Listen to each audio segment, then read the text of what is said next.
Moore over here at HTM Sports. How's everybody doing this afternoon, man? How's everybody doing this evening? Man, I just wanted to come in here and touch base with y'all about these narratives surrounding Kellen Moore and the dynamic with him and Dak Prescott. I'm seeing a lot of people in the media, speaking very highly of Kellen Moore. But like I'm not saying he's a bad offensive coordinator. He has his bright spots. He has things that he excels in. But they're trying to paint the picture that all of Dak Prescott's success is predicated on the presence of one Kellen Moore. And that is the farthest thing from the truth. Kellen Moore is not the reason that the Dallas Cowboys had a dynamic offense. There is more to the fact that Dak Prescott is a top 10 quarterback that correlates with the success of our team than it is with Kellen Moore being a guru. Fiora Boy 86. I'm glad he's gone. Joshua Fisher, what's up with you, man? Chris Davis, what's good? Elijah Robinson, what's up? NFZ, what's good with you? Sam Smith, I appreciate you jumping in and hollering at me for a second, man. So, yes, we're talking about this dynamic and this narrative they're trying to paint about Kellen Moore and Dak Prescott. A lot of people in the media, if you watch these, multiple letter networks are saying that the Dallas Cowboys were wrong for letting go of Kellen Moore. They're trying to champion him as this offensive guru and things along those lines. And they're trying to put all of his success of the offense just on Kellen Moore. And, that's not really what happened. That is not the truth behind the matter. Darian Southern, what's good with you? Hey, Overly Flowing Toxicity, what's good, my dude? Yes. Like I feel like we will have a better offense, and it's not like I'm just making any of this stuff up. Like we can go back and look, and we can tell that Kellen Moore is more of a product of Dak Prescott than Dak Prescott is a product of Kellen Moore. And it's easy to go and look back and see this stuff. It's not like we're making this stuff up. It's not like it's hard to disprove, because we have enough of a sample size to see what Kellen Moore looks like without Dak Prescott under center and what he is with anybody else, right? So let's just jump right into it. And then, there's some other news, in the nation that they're talking about, but, we'll just get in there and we'll take a look. But we have a 17-game sample size of what Kellen Moore looks like without Dak Prescott under center. And it is not good. So Dak Prescott has missed 17 games in the last 4 seasons, of Kellen Moore being the offensive play caller. He missed 17 games. In those 17 games, Kellen Moore offense averaged 20.7 points per game. So they averaged 20 points per game, and they scored 20 points or less 11 of the 17 games that Dak Prescott did not play in. All right, so just hear me out. We're not even talking about wins or losses. We're talking about offensive scoring and offensive output. So I'm going to say that again for the people that didn't catch it. They have a 17-game sample size of Kellen Moore without Dak Prescott. That is literally a season worth of games without Dak Prescott. In those 17 games, Kellen Moore's offense averaged 20.7 points per game, and they scored 20 points or less 11 of those games. That is not great offensive play calling. You cannot call Kellen Moore an offensive guru or offensive mastermind when all of his success is predicated on the presence of a top 10 quarterback. Exactly. Tavis Banks. That's what I'm in here talking about right now. That's exactly why I got on right now. They're talking about how great Kellen Moore is, but Kellen Moore has never been great without Dak Prescott. Kellen Moore didn't help Dak at all. We need a quarterback coach that's going to test Dak. Yeah. Yes, we do. We need a quarterback coach. We need somebody that can develop Dak Prescott further, because I think Dak Prescott has not even hit his peak Because when you really think about when a quarterback peaks out, in their age, they're in their mid-30s. They're like 33, 32, 30, like 34. That's when they're playing their best football. Right now, Dak Prescott hasn't even turned 30 yet. He won't be 30 until the start of the next season. So, just to slow it down again. Tabs, I don't know if you were in here for it. 17 game sample size of Dak Prescott not being with Kellen Moore. Like Kellen Moore not having Dak Prescott for 17 games. Only averaged 20 points per game. Scored 20 points or less, 11 games. Scored 10 points or less, 3 games. That is not an offensive mastermind, right? So let's say all 17 of those games happened in one season. Let's say there was a one season sample size by itself. And we weren't winning games. He was only averaging 20 points a game on offense. They wouldn't fire Kellen Moore immediately. Kellen Moore's production without Dak Prescott would get him fired. Kellen Moore's production without Dak Prescott under center would get him fired. Any offensive coordinator who averaged only 20 points per game in a 17-game season and couldn't score over 20 points in 11 of his 17 games, he would be fired immediately with no questions asked. Why did we go away from the 49ers? He could have used Dak with Davis and Zeke. That is bad. That is bad play calling. That is bad situational play calling. Because I want you to remember, Kellen Moore and Dak has coached in 3 playoff games. Right, he's been the coach since 2019. We made the playoffs in 2021, and we made it this year. In 2 of Kellen Moore's 3 playoff appearances, the Dallas Cowboys offense has scored under 20 points. And you can't say that is a Dak Prescott issue because we have 3 playoff games before Kellen Moore came into the picture where we scored more than 20 points. 2016, Dak Prescott's rookie year. In the playoffs, we scored 31 points. With Dak Prescott as a raw rookie going up against Aaron Rodgers, we scored 31 points on the offense. Not the very next season, but in 2018, the Dallas Cowboys played the Seattle Seahawks in the playoffs, right? And that's the game that we ended up winning. We did not score under 20 points. Let me see. I'm going to pull up exactly how many points we scored that game. Yeah, we scored 24 points. Dak Prescott had a 2-touchdown game, let a game-sealing drive. So, we scored 20 points or more in that playoff game. The very next week, all right, let me pull that up. We played the Rams, right? We played the Rams right after that. I know we didn't score under 20 points. I'll get you the exact number, but I know we didn't score no damn 20 points, under 20 points. Let me see. Let me get down to it. Yeah, we scored 22 points, lost by 8 on the road. But point being, we scored 20 points or more every single playoff game without Kellen Moore. Like, there's 3 playoff games that Kellen Moore did not coach in. We scored over 20 points in all 3 of them. The only 2 playoff games that we did not score over 20 points in are the 2 where he was the offensive coordinator. Now, Dak Prescott did have an amazing game, against the Tampa Bay Buccaneers. But, Moore doesn't know situational football. That's 2nd and 2, and we're coming out in a shotgun formation. That's a joke, and don't get me started on the left. Yes. And that is a very valid point. Hey, Notorious Drunk, what's good with you, man? I appreciate you for tapping in with me. We needed you earlier with numbers. Yeah, I came with the numbers. I feel like Larry June, man. I feel like Larry June with the numbers. That's what I be coming with the numbers, man. That's what I do. So, yeah. And this is not what people are making it out to be. This is not what people are making it out to be.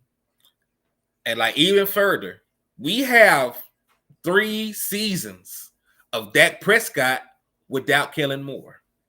We have Dak Prescott in a whole nother offense, and we've seen the production that he had, right? Let's go look at that. Let's go and look at Dak Prescott without Kellen Moore, 2016 to 2018.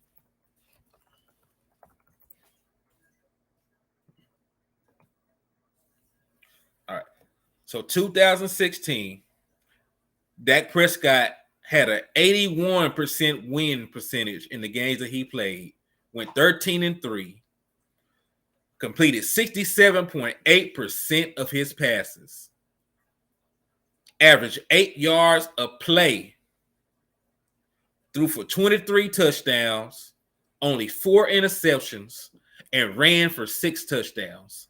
So in 2016, without Kellen Moore, Dak Prescott had 29 total touchdowns to only 4 interceptions. In 2017, Dak Prescott completed 62% of his passes, threw for 22 touchdowns, had 13 interceptions, but he still ran for another 6 touchdowns. So Dak Prescott had 28 touchdowns to only 13 interceptions in 2017, and we still ended the season with a winning record of 9-7, despite Ezekiel Elliott missing 5 games with a suspension. No, he missed 6 games with a suspension. Yeah, it was 6 games with a suspension. All right. Now let's go to 2018, the year that Dak Prescott got Amari Cooper. Dak Prescott completed 67% of his passes, had a 62% win percentage, threw for 22 touchdowns to only 8 interceptions, and he again rushed for 6 touchdowns. So Dak Prescott had 28 total touchdowns and only 8 interceptions, right? So that sounds damn good, right? Averaging close to 30 touchdowns, has a low turnover ratio, has a high touchdown ratio, because look, touchdown percentage. He had a 5% touchdown percentage, 4.5% touchdown percentage, 4.2% touchdown percentage. Like, he was playing amazing football before Kellen Moore even got here, right? And he had a 32-16 record, made 2 Pro Bowl selections, was a Rookie of the Year. We be using these mafia. Hey, Ty Bun, what's good with you, man? We be using these mafia good fella near sayings and shit, right? He was a made man before Kellen Moore came here. He did not get put on by Kellen Moore. Like, Dak Prescott was a proven winning, effective commodity, had already solidified himself as a top 10 quarterback before Kellen Moore called a single play. Right? Dak Prescott was a made man. Ezekiel Elliott. I know that people are upset with Zeke and his level of play recently. Ezekiel Elliott was a made man before Kellen Moore got here. And when you look at his carries, when you look at his attempts, all that went down as well when Kellen Moore became the offensive play caller. Because remember, like, Dak Prescott, like, didn't really get better as a quarterback under Kellen Moore. He just threw the ball more often. Because when you go back and look at the number of pass attempts, like, per season, they have gone up. Like, Dak Prescott only averaged 28 passing attempts his rookie year. Like, the most he threw the ball was in 2017. He averaged 31 passing attempts a game. Right? That was it. But, that was effective. Dak Prescott was still involved in the run game. Hey, how are you doing tonight? Hey, Matt Baden, what's good with you, man? I appreciate you for tapping in. Ty Bun, again, I appreciate you checking in with us. It was time for a change. I think McCarthy will take us as far as a play caller. Yeah, like, people be sleeping on Mike McCarthy. I'll get to the numbers on his play calling too in just a second. But yeah, like, passing attempts, that's what we're talking about. Like, Dak Prescott did not just like improve. He did not just make a giant jump or anything in Kellen Moore's offense. The only thing that changed is Dak Prescott was throwing the ball at a much higher volume. That is why his touchdowns went up, but his interceptions also went up.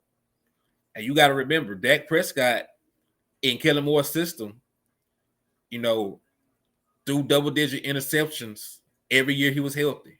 This year, he played 12 games and threw 15 interceptions. Last year, he was better. He only threw 10 interceptions, but he still threw double-digit interceptions when this guy was known for having single-digit interceptions his first couple of years.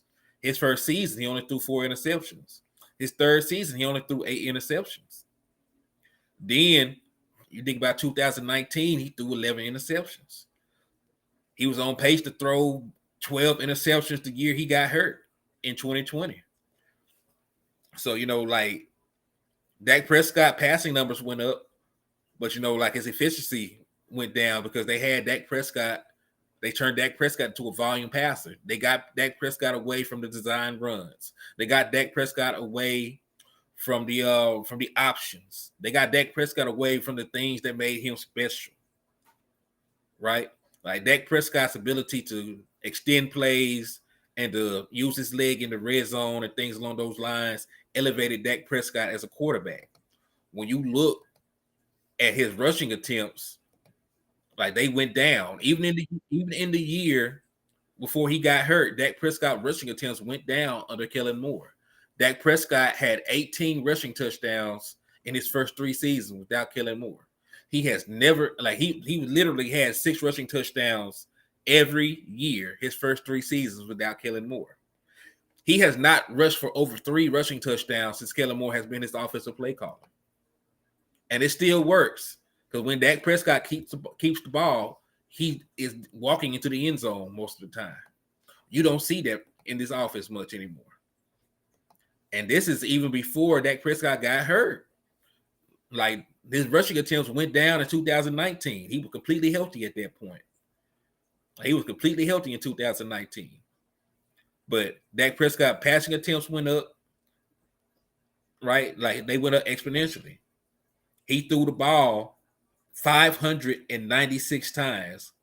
That is exactly 70 more than he did the year before Kellen Moore got there. And when you compare it to Dak Prescott's rookie year, that is 100. This almost 140 more passing attempts. Right? Dak Prescott has passed the ball almost 600 times twice in Kellen Moore's offense. And he passed the ball 222 times in only 5 games in 2020. So like Dak Prescott wasn't just phenomenally better in Kellen Moore's offense. He was just throwing the shit out the ball. Like, we had games Dak Prescott had 50 pass attempts. That's not who Dak Prescott is. So like that is why I don't get these narratives. Like, Dak Prescott was a much better player. He was already established.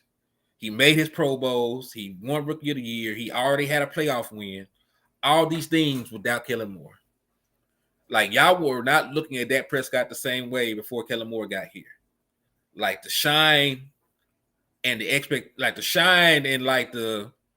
thought of him being like an elite quarterback went out the window with Kellen Moore. Like, they always talk about Dak Prescott as being a serviceable quarterback now. But, like, they don't talk about Dak Prescott how they used to talk about Dak Prescott. And part of the reason is Kellen Moore. Kellen Moore does not call that many design quarterback runs. He does not call that many option plays. He does not put Dak Prescott's skill set on display. And that is one of my issues. Like, Kellen Moore's play calling does not change no matter who the quarterback is. We seen Kellen Moore call 38 passing plays for Garrett Gilbert in his first NFL start when he was an Arena League football player. And Tony Pollard was completely healthy. Ezekiel Elliott was completely healthy. And they chose to have an Arena League football player throw the ball almost 40 times in his NFL debut. Right? That is what happened.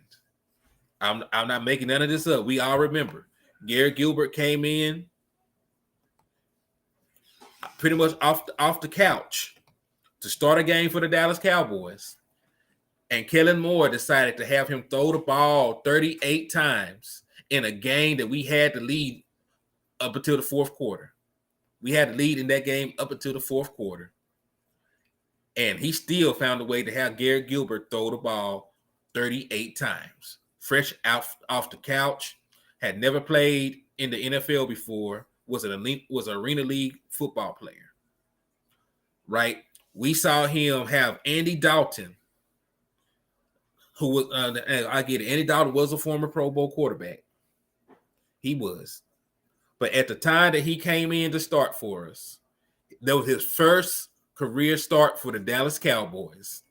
And he had Andy Dalton. And in fact, I'm going to tell you the exact number of pass attempts.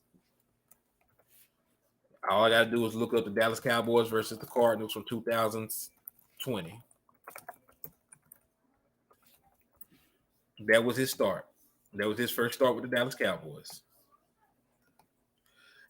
Oh, he had Andy Dalton in his first start with the Dallas Cowboys throw the ball 54 times. Ezekiel Elliott and Tony Pollard were both completely healthy, and they allowed Andy Dalton to throw the ball 54 times in his first career start as a Dallas Cowboy. Right? That is what happened. That is what happened. Was not used to the system. Did not try to ease him in. Went for the gusto. Threw the ball 54 damn times. Ben DiNucci, 7th round pick, started for the Dallas Cowboys in 2020, right? Started on the road against the Philadelphia Eagles. And I'm going to tell you what he did in Ben DiNucci's first career start as a player, as a rookie quarterback, as a 7th round pick. Kellen Moore allowed Ben DiNucci to throw the ball 40 times on the road against the Philadelphia Eagles as a 7th round rookie in his first NFL start. That is why I'm saying, like, this narrative that Kellen Moore elevated Dak Prescott is bull. It's not true, because I know people don't actually think about it like this, but Kellen Moore has been the offensive coordinator for 5 different quarterbacks. Cooper Rush has started for Kellen Moore. Ben DiNucci has started for Kellen Moore. Andy Dalton has started for Kellen Moore. Garrett Gilbert has started for Kellen Moore. And last but definitely not least, Dak Prescott has started for Kellen Moore. Out of those 5 quarterbacks, only Dak Prescott looked like a good quarterback under Kellen Moore. Exactly. Being who? Yeah, Gucci DiNucci. Gucci DiNucci started the game for the Dallas Cowboys, and Kellen Moore decided to let him throw the ball 40 times. That is not good play calling. That is not good offensive-minded play calling. You can't know all the stuff. You can't look at all that he did and say that is good play calling that elevated a quarterback. You can't look at Kellen Moore averaging 20 points without Dak Prescott in the 17 games that he didn't play and say that was good play calling. You can't look at Kellen Moore offense being held to 10 points or less 3 different times without Dak Prescott as being good play calling, right? Because those things happened. They look at the overall numbers and then they try to use that, but most of that is just based off the back of Dak Prescott. Like, Dak Prescott is the reason that you had a top offense. Dak Prescott is the reason you had a top offense. Why does he like? He does not like running the ball because he is from Boise State.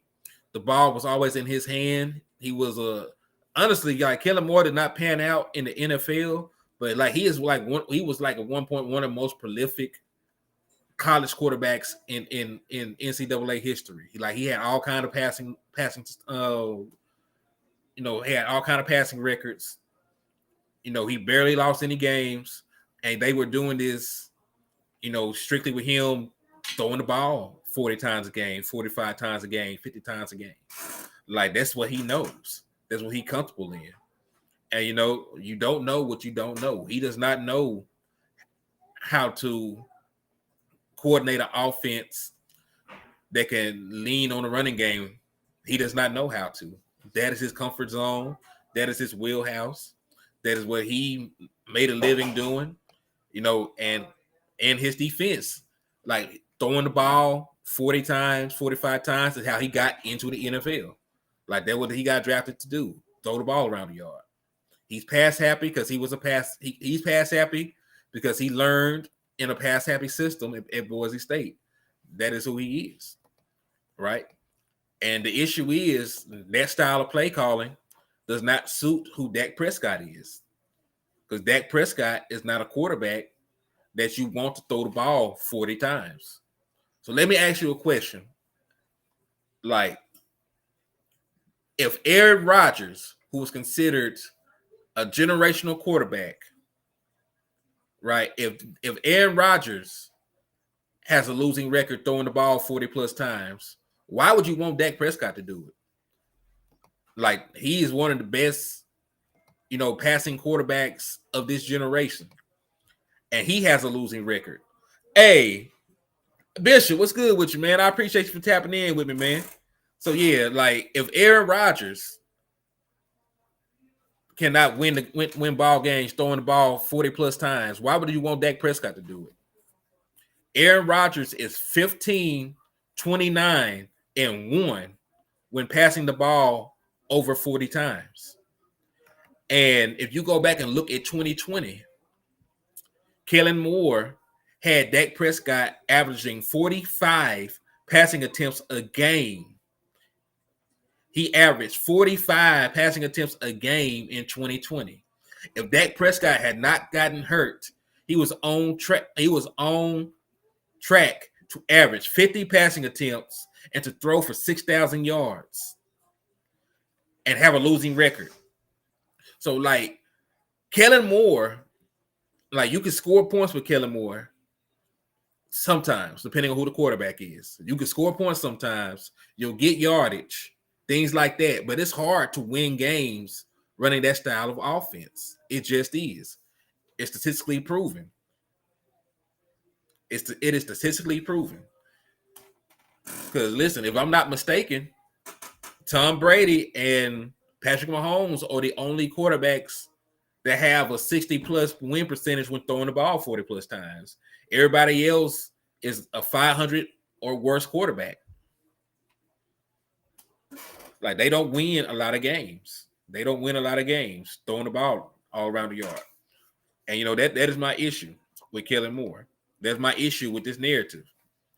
If Kellen Moore was such a great play caller, why does he call the game the same way for all his quarterbacks? Like, all these quarterbacks are different. They have different skill sets. They have different things they excel at, and they have different weaknesses. Why are you calling the same game for Dak Prescott as you are for Garrett Gilbert? Why are you calling the same game plan for Ben DiNucci as you are for Andy Dalton? Right? That is my issue. Because, truth be told, Dak Prescott is a dual threat quarterback. He currently has the Cowboys' franchise record for rushing touchdowns by a quarterback. Like, he has over 20 rushing touchdowns in his career. So, why are you trying to turn Dak Prescott, who was a 240-pound mobile guy, into a pure pocket passer? Like, why are you not calling the game to suit his strengths? Why are you not calling the game to take advantage of his ability to move around, to his ability to extend plays, to his ability to be a threat in the red zone as a runner? Like, he has not done that on a consistent basis. And that is why I felt it was time for him to be gone. Like, Dak Prescott has his issues as a quarterback, but production wise, wins wise, if you look at all the advanced analytics, Dak Prescott is at the bare minimum a top 10 quarterback. When he plays at his best, he could be a top 6 quarterback. But, as an offensive coordinator, you have to know who your quarterback is and call games to protect him from himself sometimes.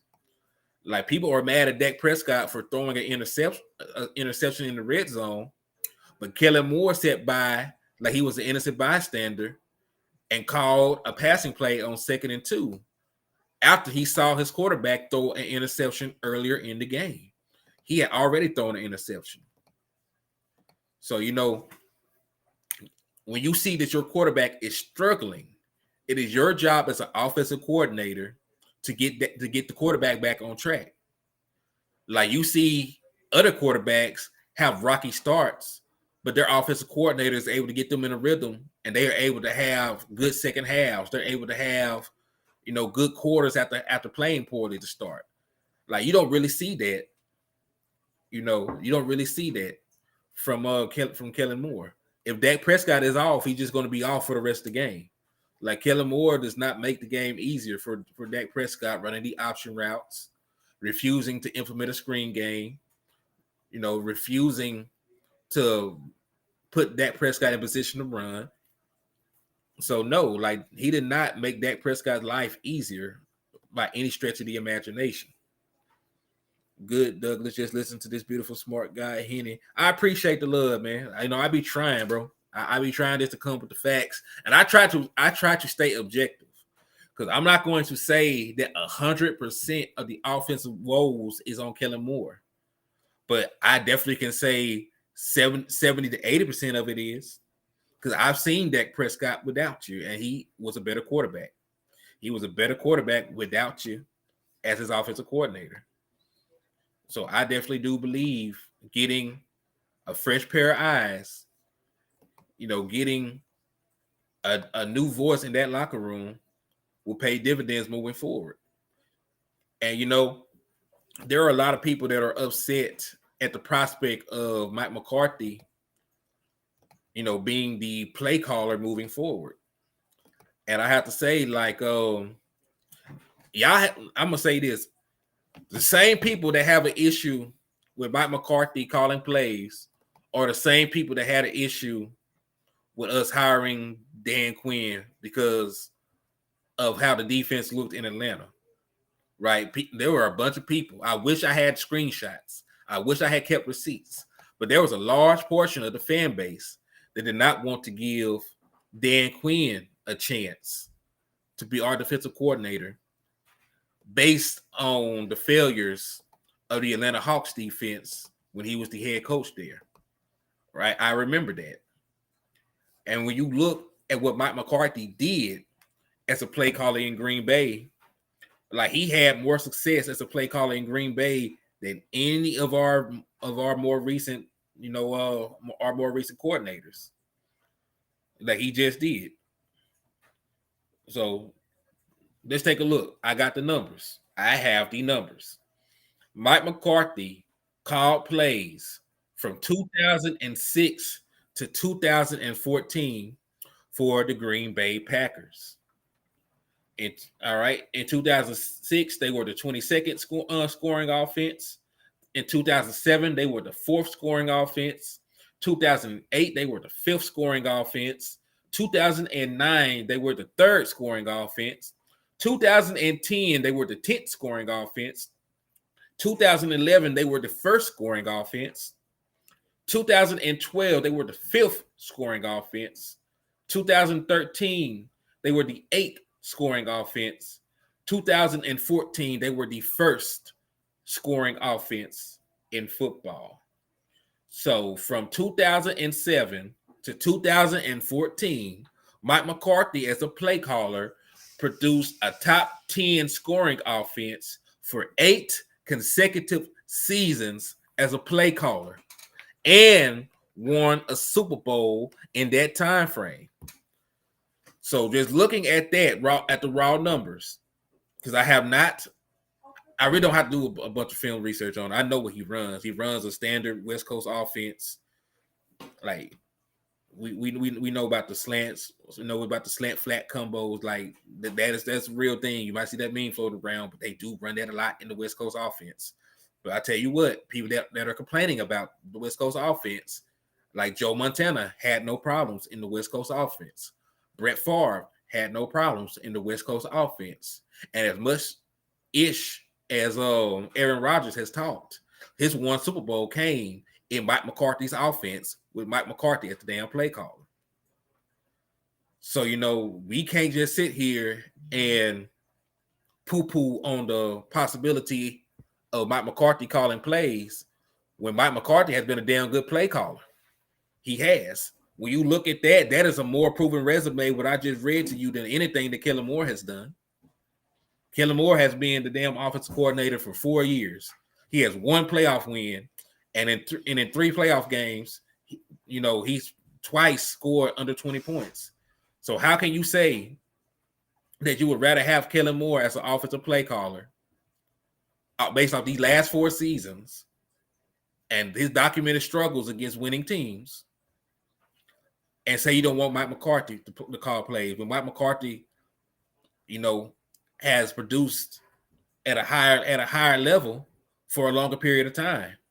The one person that said that vocally spoke out against Mike McCarthy in Green Bay was Aaron Rodgers. Aaron Rodgers was the guy that was critiquing Mike McCarthy's play calling, saying Mike McCarthy, did not have up-to-date play calling, saying the game had passed him by, saying this and that. And you know what? They took play calling from Mike McCarthy. They got new coordinators. And guess what?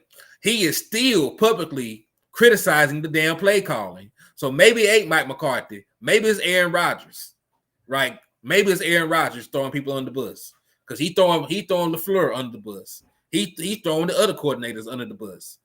So it's not just a Mike McCarthy issue. They placated Aaron Rodgers because he was still in his prime, still considered to be one of the best quarterbacks in football. And, they felt they could replace Mike McCarthy easier than they could replace Aaron Rodgers. And that is what happened, right? They took the play calling duties from Mike McCarthy to placate Aaron Rodgers. And then they finally departed ways with Mike McCarthy to placate Aaron Rodgers. And guess what? It's 2023, and damn it, Aaron Rodgers is still complaining about the play calling, and Mike McCarthy being gone. So maybe it's not Mike McCarthy. Maybe it's just Aaron Rodgers being Aaron Rodgers. But no, I'm not at all deterred. I think he's went in 2010 before the Packers in 2011. Big Mike got several playoff wins before the 2 NFC championship games. Yeah, like Big Mike has a Super Bowl win, has NFC championship appearances, has numerous playoff wins. Like, matter of fact, he has like 11 playoff wins. He has 11 playoff wins. So, yeah. So, like, I trust the guy. Listen, I trust the guy that coached Joe Montana. I trust the guy that coached Brett Favre. I trust the guy that coached Aaron Rodgers more than I trust damn Kellen Moore. Like, at some point, we're going to just have to stop letting the media, run away with these narratives. Hey, John Herrera, what's up, man? Yeah, man, I'm up here trying to kill these narratives right now, man. Like, why would I trust Kellen Moore over Mike McCarthy? Why?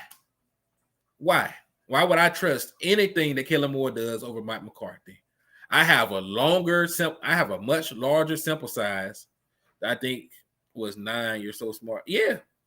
Because it's a long ass sample size of Mike McCarthy being a great play caller. I have a bigger sample size of Mike McCarthy's play calling than I do Kellen Moore's.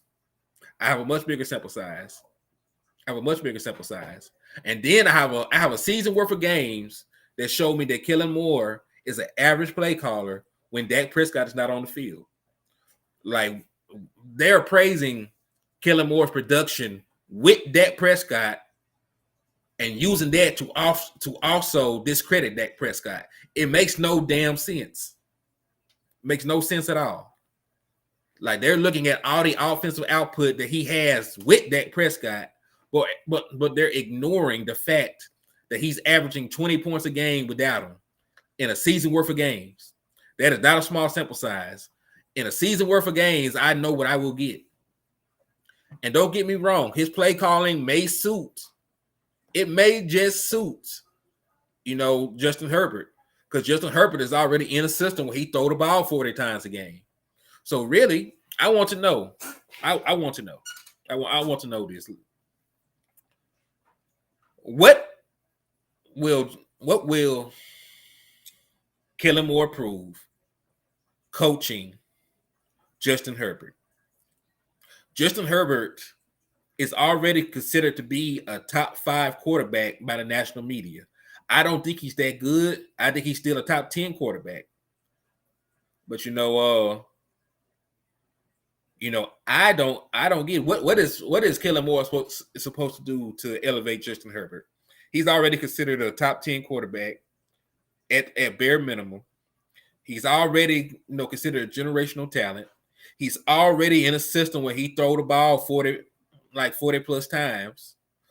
So what is he going to do in his system that is predicated on option routes and curls?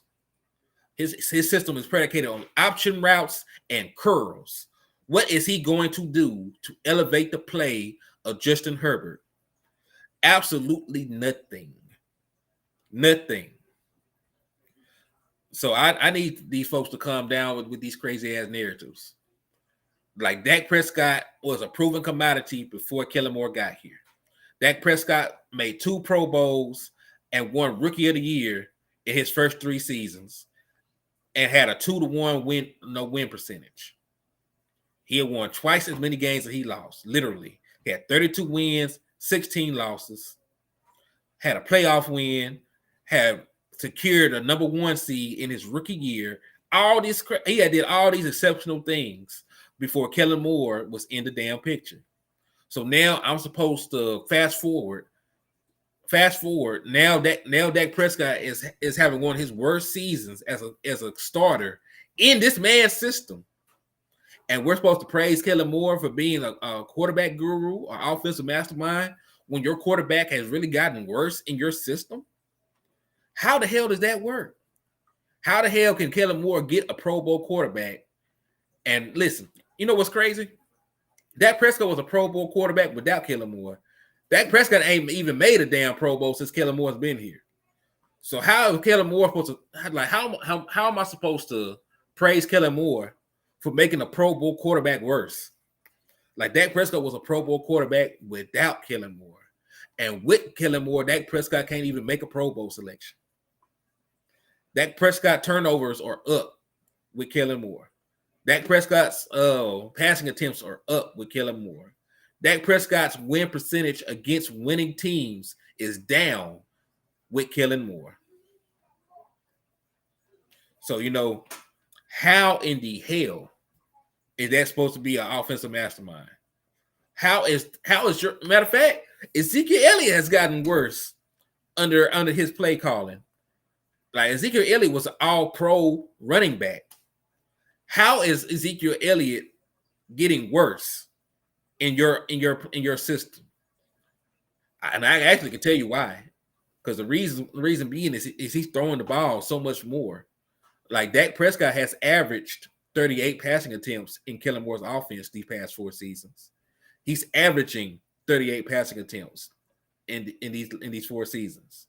So when you're throwing the ball, they're near 40 times. There is no way that Ezekiel Elliott can get the 25 carries that he used to get. There's no way that Ezekiel Elliott can get 25 carries. And now, he's implemented a 2-back system.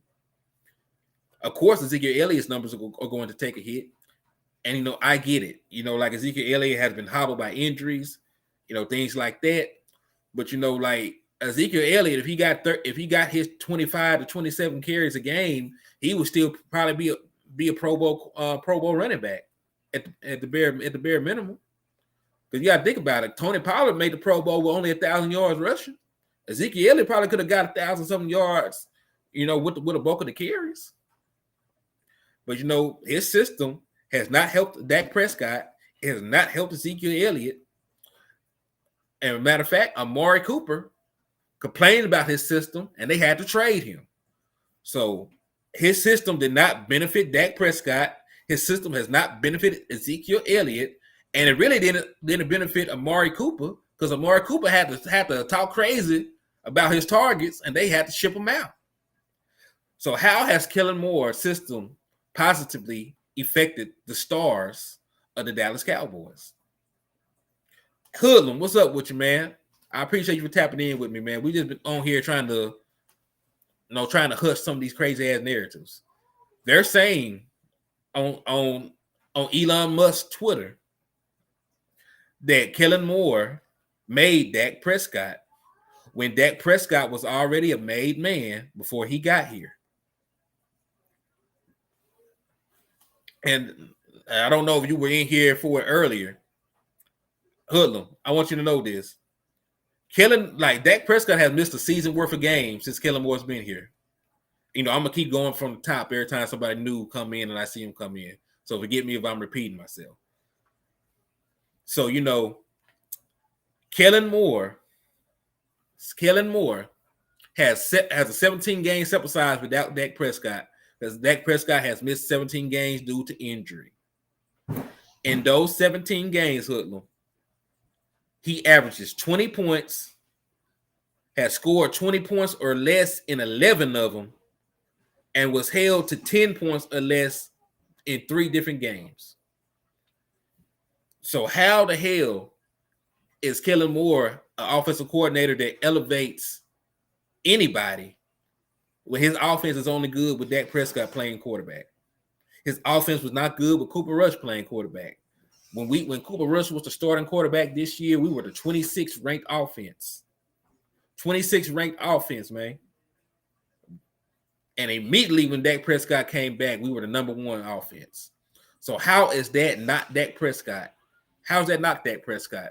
And then you can't say, and if you really know football, you cannot say it's because he has a backup quarterback.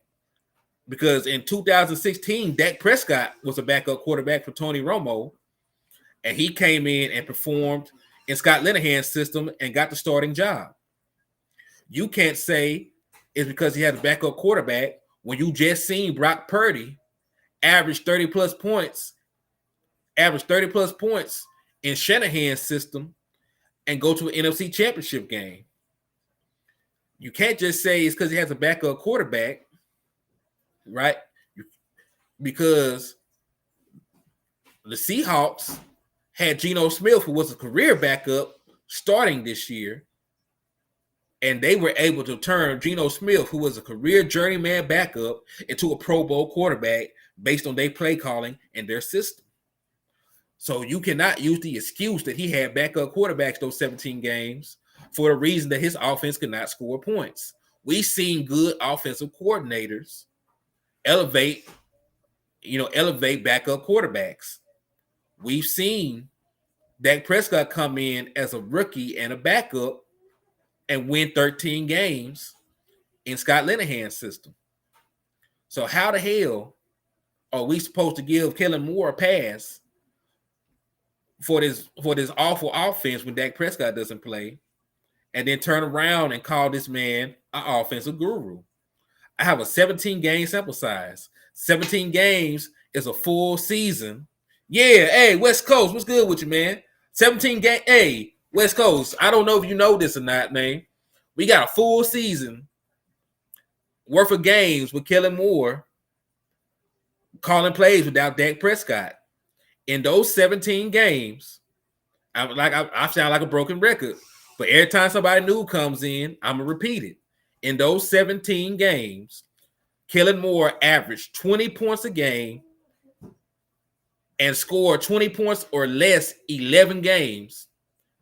Also scored 10 points or less 3 of them damn games.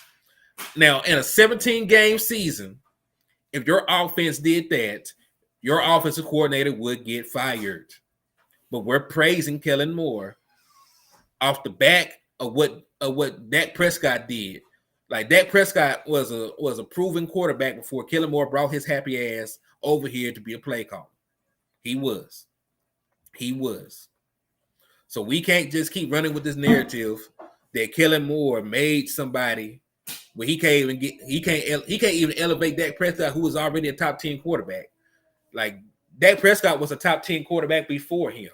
So if he was somebody who could elevate a quarterback, he would turn Dak Prescott to a top 5 quarterback.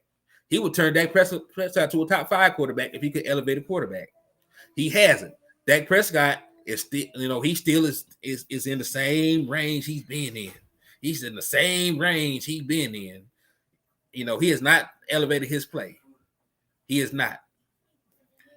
Like I always said, Kellen Moore is pass happy. That's not good for a run first, pass second team. Dallas has always been a run the ball team. Yes, and you know what?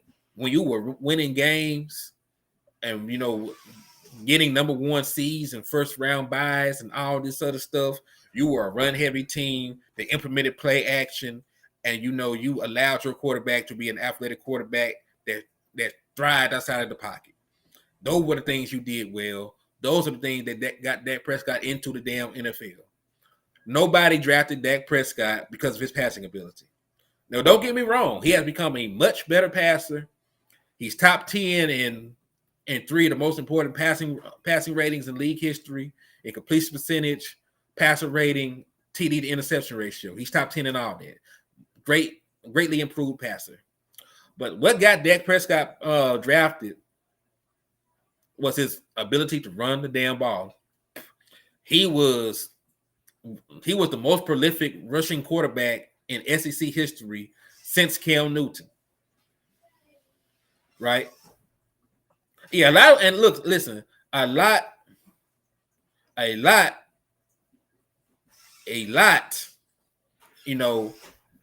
of Dak Prescott issues is that he's throwing the ball too much. Like, we literally all saw as a community Dak Prescott throw the ball 20 times against Carolina and throw 4 damn touchdowns. Like, Dak Prescott is deadly accurate, with his passes.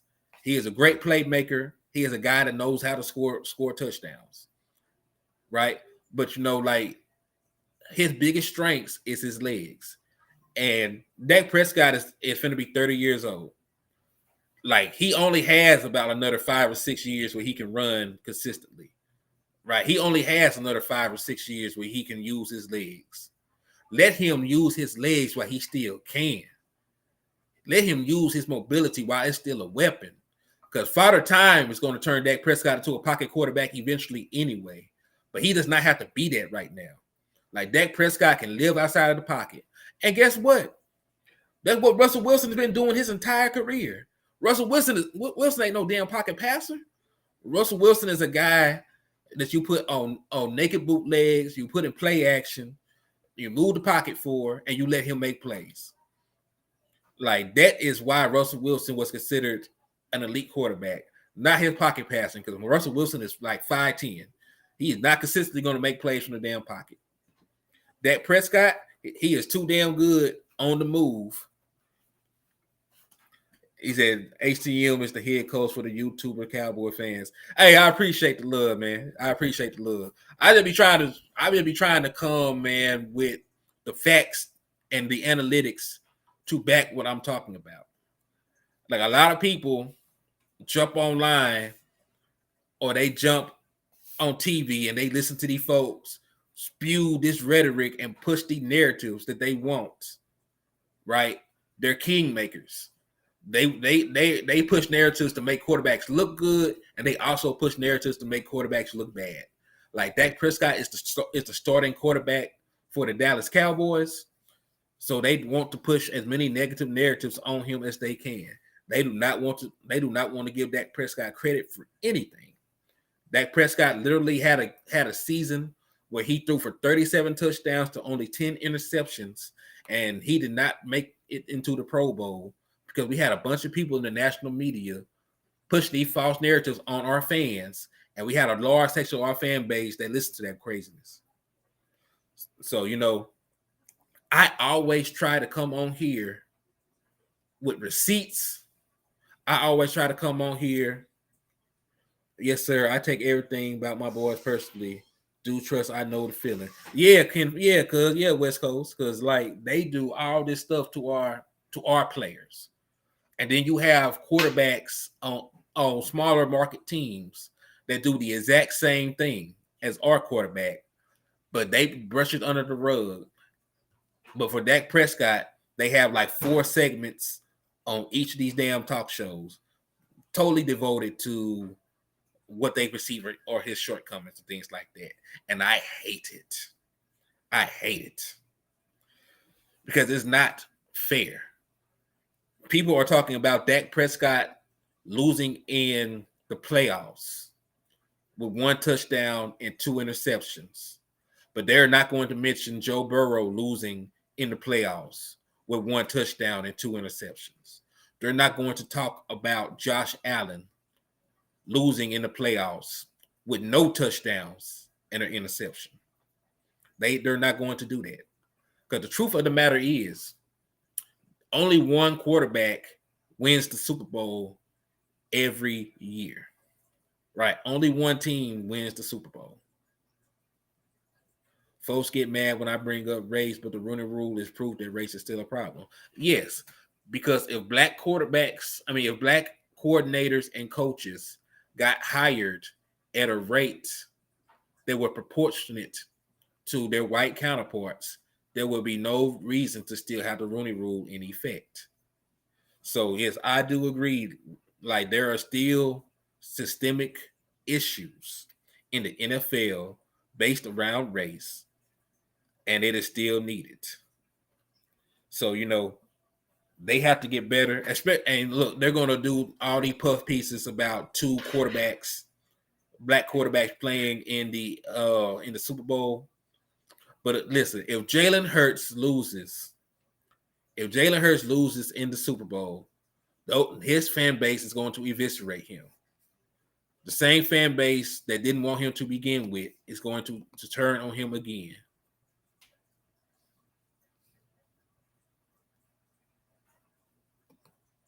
All right, hold on. Am I still on here? I was having stream issues. Am I still live? Because it went down for a second. I want to make sure that I'm still up and running on YouTube. Am I still up and running? Somebody type in if this stream is still live real quick. Because my stream was acting a little crazy. So just put it in the inbox, in the chat, I mean. Oh, I'm good. Okay, cool. Yeah, I didn't want to lose y'all. All right, thank you, Michael Lockhart. Thank you, Johnny. I appreciate y'all for letting me know. Okay, cool. So, yes, man. So, that same fan base who did not want Jalen Hurts to begin with, yes, the same fan base that did not want Jalen Hurts to begin with is going to turn their back on him again if he loses in the Super Bowl. Right? That is what is going to happen.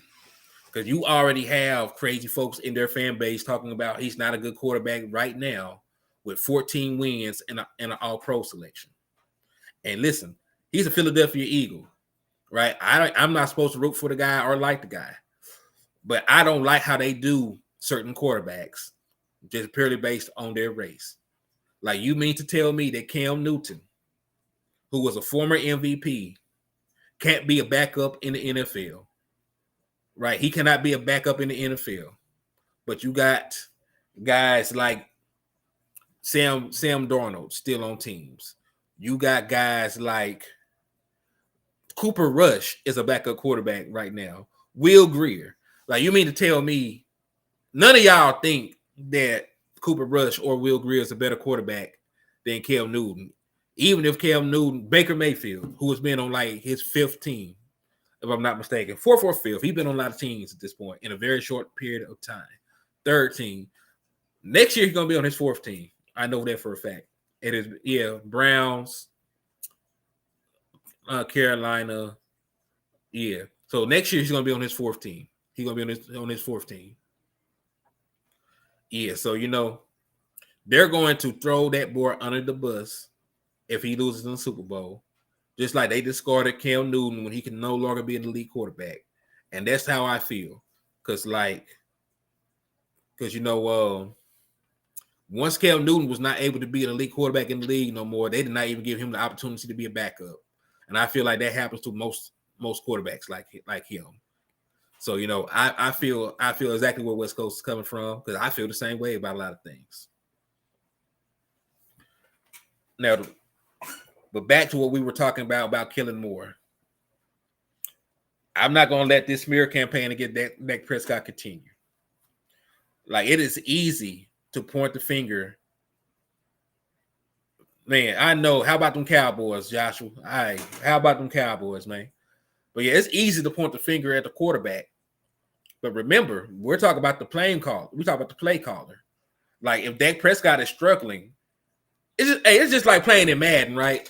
So, like, when you play Madden, like, you're really the offensive coordinator when you're playing Madden, right? I want to use this analogy real quick. If you are calling plays and you see that the defense is getting their hands on balls, you see that your quarterback has been missing throws, you're probably going to start calling your best run plays, right? Because you're trying to win the damn game. So, like us as Madden players and shit like that would have took the ball out of Dak Prescott's hands after the first interception. Like, that's what you're supposed to do as an offensive play caller. You are supposed to win the game, and you don't need Dak Prescott to throw the ball 40 times to win games. You've done it without Dak Prescott being majorly involved in the winning sometimes. You've run the ball and been successful. And given the down distance area of the field and the time on the clock, you had 3 downs to get 2 yards. Because remember the context of when Dak Prescott threw the last interception. It was 2nd and 2 in the red zone. The Dallas Cowboys, right? The Dallas Cowboys had all 3 timeouts. There was under 2 minutes left, and the Dallas Cowboys were going to get the ball back to start the second half. So theoretically, Kellen Moore should have been running the ball anyway, playing for the points and playing to double up on the San Francisco 49ers. So we were in one of the rare occasions where we could have scored points, ended the half, and gotten the ball back and gotten the ball right back to start the half. That's why it's called doubling up. Like, those opportunities do not actually come around too often. But you played it as, like, we played it great up to that point. We stopped the 49ers from scoring first. It was a tie game. We could have went and scored, took the lead into halftime, and then scored again. Talk to me about who was calling plays now. That is a very good question, because with anything in life, there is contradictions. It was first reported that Mike McCarthy was going to be the play caller moving forward. Now there are reports that may not be the case. I am hoping Mike McCarthy is the play caller moving forward, West Coast, because I went and did my research on Mike McCarthy. I know we done talked about it already, but we're going to go back over it again, right? Because Mike McCarthy was the play caller in Green Bay from 2006 to 2014. He lost his play calling privileges in 2015. In 2006, they were the 22nd ranked scoring offense. In 2007, they were the 4th ranked scoring offense. In 2008, they were the 5th ranked scoring offense. In 2009, the 3rd ranked scoring offense. In 2010, the 10th ranked scoring offense. 2011, the 1st ranked scoring offense. In 2012, the 5th ranked scoring offense. 2013, the 8th ranked scoring offense. In 2014, the 1st ranked scoring offense. So from 2007 to 2014, as the play caller, Mike McCarthy produced 8 consecutive top 10 scoring offenses and made 2 NFC championship games and won a Super Bowl as the primary play caller. So yes, that is a much better. So, because Jerry, Kellen Moore was calling plays because Jerry Jones had love for Kellen Moore. That is the reason that he survived a complete coaching change in Dallas. He was the one holdover from the last coaching regime. He was the one guy that Jerry Jones really wanted to groom to be his next Jason Garrett. That's pretty much is the dynamic of the relationship. So no, that's why I say Mike McCarthy got Kellen Moore whacked, because he had to go get permission from the Don Jerry Jones on that hit to get rid of Kellen Moore. And listen, I'll be using the mob movie, jargon. Like Mike McCarthy became a bigger earner than Kellen Moore. He would bring him more to the table at this point than Kellen Moore was.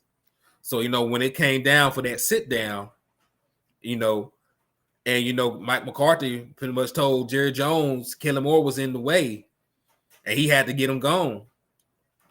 Jerry Jones, with tears in his eyes, greenlit that hit. He greenlit that hit. And the only thing Jerry Jones told Mike McCarthy before he whacked Kellen Moore was don't shoot him in the head so his mama can have an open casket. That was the only request that he made. So yeah, Mike McCarthy had proven himself to be a better choice to stay in Dallas than Kellen Moore. Kellen Moore had ended up outliving his usefulness. Mike McCarthy had just got them to back-to-back 12 win seasons. He just got them their first road playoff win in 30 years, right? So when that guy, who already was a made man, who already has a Super Bowl, did that for you, he did that for you, right? He made that happen. And when he comes to you now, after you see his body of work, after what he done brought to the table, after what he done did for the franchise, when he comes to Jerry Jones now at that sit down, and he says, "No, Don, I know he's your boy. I know he's a made man, but he got to go. If you just get Kellen Moore out the way, I can get you what you need to get." Right? With tears, Jerry getting old with tears in his eyes, man, because Jerry Jones, he chose winning a Super Bowl, the prospect of winning a Super Bowl over Kellen Moore. So with tears in his eyes, he sent that hit. Just don't shoot him in the head so his mother can have an open casket. Yeah, man. Like, he had guys that paint houses come visit Kellen Moore, if you get my drift. But yeah. But Mike McCarthy, he became the proven commodity. Like, Kellen Moore outlived his usefulness. Like he saw an opportunity to improve. He saw what Mike McCarthy was able to do while handcuffed. So he just figured, damn, if I do what Mike McCarthy asked me to do, if I let Mike McCarthy run the show, he might get me exactly what I've been wanting. And listen, when you fail for so long doing things the way you want to do them, you're open. You're open to these changes. Yeah, they sent Luca Brasi to whack Kellen Moore. They sent a fish back, man. They sent a fish back with Kellen Moore hat in.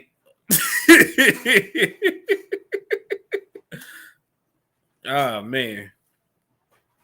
Yeah, man. So yeah, that what happened. Like, Mike McCarthy earned the trust of Jerry Jones. So now he's able to coach for his job. Right? Because anything that happens now, if it goes off the rail, there is nobody else that's going to be getting laid down. Yeah, they put the horse head in that boy head. Yeah, they paid a visit to that man with some piano wire. Like, it was over with. It was over with. Because he brought way too much unwelcome attention to the family. Because yeah, man, like, you can't lose to the same team in the playoffs back-to-back years, and your offense and the offense that you're in charge of fails. Like there are 11 people on the offense plus the backups. So like there's like 20 plus people on the offense. You can either change out your entire offense or you can change one offensive head coach. And that's what they decided to do. It's easier to change out the coach than it is to change out the quarterback, change out the running back. He already changed out the receiving core one time. He changed up the offensive line from last year. So you can't keep changing shit over there. And you can't get rid of the damn quarterback because he's a damn sure a made man. He can't be traded. He can't be tagged. You can't cut him because you're going to destroy your salary cap for the next couple of years. Matter of fact, if I was in Dak Prescott's shoes with the amount of power I had, I would be talking crazy to everybody 24/7 because I know I can't get touched. If I was Dak Prescott, I would be talking crazy to everybody about everything I didn't like, and I knew they couldn't move on from me. Because you ain't gonna bench me. You ain't gonna pay me $50 million to sit on the bench. You can't cut me because it's a $90 million dead cap hit. You can't trade me because all I gotta do is say no. You can't tag me, so you can't control my future once my contract is up. I'll be acting an ass if I was Dak Prescott. I'll be hard to deal with. God knows what he did, but not making me the quarterback of the Dallas Cowboys. He knows what he did. Because listen, a majority of the fan base already hates Dak Prescott. He don't even talk. He don't even say nothing in the media. He don't even be on social media. He be so far removed from the stuff going on. Like, you got to go look for Dak Prescott. Like, man, I be talking crazy on Twitter. I be tagging Stephen A. Smith and stuff. I be talking crazy about Jerry Jones. Yeah, bro, we talk. Like, I would be doing everything, man.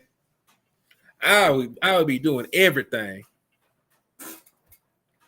They is lucky. They is lucky that I am not the quarterback for the Dallas Cowboys. He's starting to sound like the coach. Hey, man, I have to just share that, man, because for real. Because like we were talking about the power in Dallas, we talk about how the power is moving. Like Dak Prescott is the epitome of a made man. Like he has all power. Like, he has all the power. There's no negotiating with Dak Prescott. Really, whatever he wants, like he can get. If he wants another wide receiver, they can't tell him no. Yeah, I'll be trolling. I would even be using a burner account. Like I would have an account with my full government name, so they know I said it for real. I want them to know that I'm talking crazy about them. I would not throw rocks and hide my hand. I would go on First Take and cuss them boys out for talking about my daddy. For telling my daddy I would throw 2 interceptions in a playoff game. I'll be, man. But for real though, we're talking about the guys who have power in Dallas right now. It is obviously Mike McCarthy. Like, to get Kellen Moore out the way, he has a large amount of power right now. I said all that to bring it back around to this. Mike McCarthy has the power in Dallas right now. Because you got to think about it. Jason Garrett, like they had like a fatherly love, a father-son relationship with Jason Garrett. And they did not let him call plays with his job on the line. Right? And they definitely were not going to get rid of Kellen Moore for Jason Garrett either. So with that said, Mike McCarthy is going to be calling his own plays, and he got Kellen Moore out of the way. That is power. That is power in Dallas. Dak Prescott, he has power, but he has not tapped into it. Like Dak Prescott is the one guy on your roster you are stuck with, whether you like him or not. He can piss Jerry Jones off as much as he wants to, and he is going to be a Dallas Cowboy. Because he is literally the epitome of being stuck with somebody. And not saying stuck in the terms of his play, because he is a top 10 quarterback. You should be damn lucky to have him. But you are stuck with Dak Prescott. Whether he annoys you, whether he, disrespects you, whether he makes you feel uncomfortable, you are stuck with Dak Prescott. Yeah, no one man should have all that power. Like, those are the 2 most powerful men in Dallas right now. You could say Dan Quinn because they really like him and respect him. But, they don't look at Dan Quinn the same way, because they do not think that Dan Quinn is going to be a long-term fixture in the organization. Like, they pretty much are sure, at some point Dan Quinn is going to leave them for greener pastures. So, I don't think he will. Now, I think, like, on the defensive side of the ball, he could, like, they're going to let him have his way in making that defense. Personnel-wise, things like that, he'll have power. But getting folks sent out or getting premier players in, I don't think he'll have the same pool as Mike McCarthy or Dak Prescott, just based off the fact that Mike McCarthy was able to finagle that to get Kellen Moore gone, and based off the fact that Dak Prescott controls the financial future of the Dallas Cowboys. Yeah, Dak Prescott being a made man with the best job in sports is why he's hated on too. You got a point. What's up, Henny? Watching from Italy. Just subscribe to your channel. Hey, Joe Tranchina, what's up, man? Hey, this is my boy right here, man. Like, Joe been tapping in, man. Joe been tapping in. So I appreciate you for coming over and subscribing to the page and giving me a like, man. I really appreciate you stopping by and rocking with your boy. Yeah, man, it's one of the issues that get him in trouble too. That's why I said, like, they already don't like Dak Prescott. So, like, he has nothing to lose. Kellen Moore being fired is probably what really got Quinn to stay. That is a good point. Because when you think about what his defense has done, like, his defense has gave Herculean efforts, right? They gave Herculean efforts in the last two playoff losses. They held the 49ers to 20. Hold on. Because they held them to, I'm trying to see what last year was. Versus 49ers. Let me Google this real quick. Yeah, they held them to 23 points last year. And then they turned around and held them to 19 points this year. And there are no reason for your offense to score under 20 points in this game. Like, you did not even need to score a lot of points this game. You only needed 20 points to win this game. This was the year. This was the year that we could have got over the hump. But we would have played the Eagles team that your quarterback is 8-3 against. Like, he is 8-3 against this same franchise. And you've already beaten this team before. And, we came up short. Right. Held the Chiefs to 19 points. Right. Could not score. Held the Chiefs to 19 points. Held the damn 49ers to 23 and 19 points, in two playoff games. Like, defense has shown up every year, every playoff game. Because, listen, they showed up in the Bucks game too. They only allowed, 17 points? Oh, man, I just really thought about this math right here, because this math is mathing. So they only allowed 17 points, right, in the game against the Bucks. They only allowed 19 points against the 49ers. So your defense in the playoffs this year only allowed 18 points per game. Your defense only allowed 18 points per game, and you went home because of the inconsistency of your offense.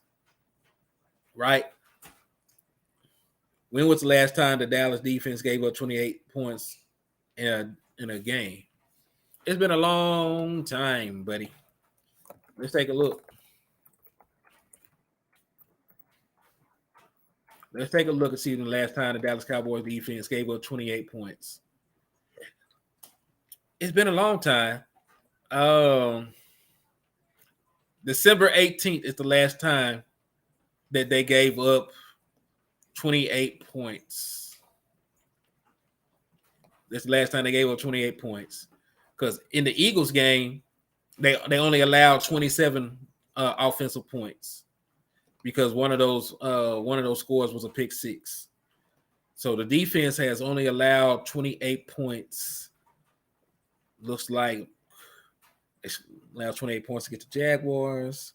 They allowed 28 points against the Bears, but it was a blowout win. We won by 20 points. So they only allowed 28 points. Looks like three different times in a 17-game season, which is amazing. And then you had all that influx on your defense. You had Anthony Brown get injured. You had Oh, playoff game. Oh, Lord. In a playoff game? Boy, we have to go back to like 2000 and you got to go back 2018. They have not allowed. Yeah, they haven't allowed like 28 points in a playoff game. It's been since 2018. 2018 they allowed 30 points against the Rams. But the Rams also ran for almost 300 yards. So, it was sort of hard to stop them. But it's been 5 years. Your defense is not allowed. Yeah, your defense has not allowed, 28 points in a playoff game in 5 years. That's half a decade. It's half a decade. Just broke my heart. We couldn't score one touchdown. Yep, in 3 playoff games, Dan Quinn is only allowing 22 points per game. You should win. You should have won every single one of your playoff games. Because what's crazy is the most points he's ever given up. The most points he's ever given up in a playoff game is 23. You should still win a damn playoff game. You can't score 24 points with Dak Prescott. You can't score 24 points with Amari Cooper, with Michael Gallup. And listen, we had Cedric Wilson and CeeDee Lamb and Dalton Schultz one year, and he couldn't score points. And you could put some of that on Dak Prescott if you want, but you also got to remember he did not put the ball in Ezekiel Elliott's hands. He did not put the ball in Tony Pollard's hands. So you can't even say that was Dak Prescott's fault because the passing game and the run game did not work. So every area of your offense failed. And you act like that's on one guy.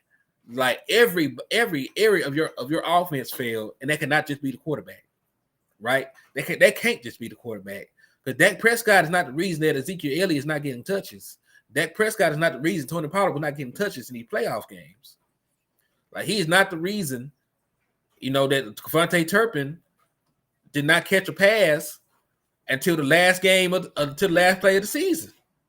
Like there are all these other nuanced things happening on this offense. That's why we're not consistent. That's why we're not consistent. So, man, listen. I've been on here for about an hour and 20. I'm not gonna lie to you. I'm finna find me some food. I'm finna, get off social media for a little bit before they run my blood pressure up. But I am going to try and go live and do a show with the OG West Coast later on tonight. If he's free and available, we're gonna rock out later on. If not, I'll come back on later on tonight, give y'all about 40 to 50 minutes before I call it a night. But I appreciate y'all for tapping in. And again, please remember to like, share, and subscribe to the channel. We're trying to grow this baby. We're trying to reach the 1,000 subscriber mark so we can monetize and I can reinvest into this platform to bring y'all more quality content. Hey, God bless you too, Matt Batten. Like, I appreciate the love and support. So, like, whatever y'all can do, just even if you can't send money, I don't ever ask for money, but subscribing and sharing is free. So, do that for me. We're gonna try to build this up so I can keep bringing y'all quality content. I appreciate y'all, love y'all, and I'll get at y'all later. But I appreciate y'all for the time. Y'all have a good